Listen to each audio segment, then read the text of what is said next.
সত্যিকারের একটা ভূমিকা পালন করবে এবং সেই দিনটি দেখার জন্য তিনি বাংলাদেশের জনগণের সাথে একইভাবে তাকিয়ে আছেন। তিনি যেটা বলেছেন যে ট্রাইব্যুনালের প্রতি মাননীয় প্রধান বিচারপতির প্রত্যাশা যে একজন সাধারণ নাগরিক তার হৃদয়ে উচ্চারিত অকৃত্রিম চেতনা বোধ থেকে সমগ্র জাতির নৈতিক সমর্থনপুষ্ট একটি গণজোয়ার রুখতে সংগঠিত গণহত্যা এবং মানবতা বিরোধী অপরাধের বিচারে আন্তর্জাতিক অপরাধ ট্রাইব্যুনালের প্রতি যে প্রত্যাশা, জাতির যে প্রত্যাশা, সেই প্রত্যাশা প্রধান বিচারপতি মহোদয় ব্যক্ত করেছেন।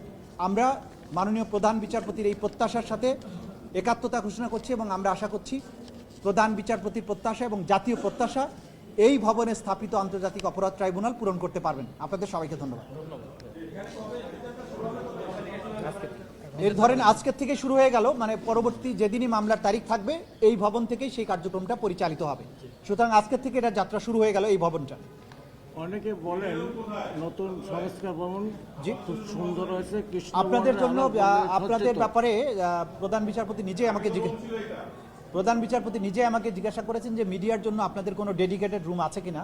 আমি বলেছি এখন পর্যন্ত নাই, তবে আমরা এটা তাদের জন্য দেওয়ার জন্য আমরা ব্যবস্থা রাখার চিন্তা করছি এবং এটা আমরা সরকারের প্রতি রিকোয়েস্টও করেছি।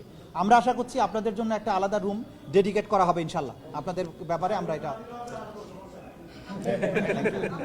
না, আমরা তো আছি। সৌন্দর্যের বিষয়ে কিছু বলবেন? আগের চেয়ে ভালো হয়েছে?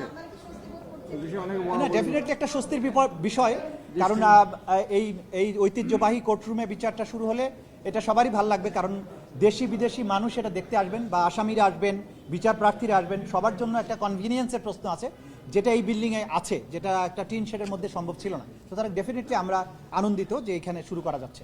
Thank you.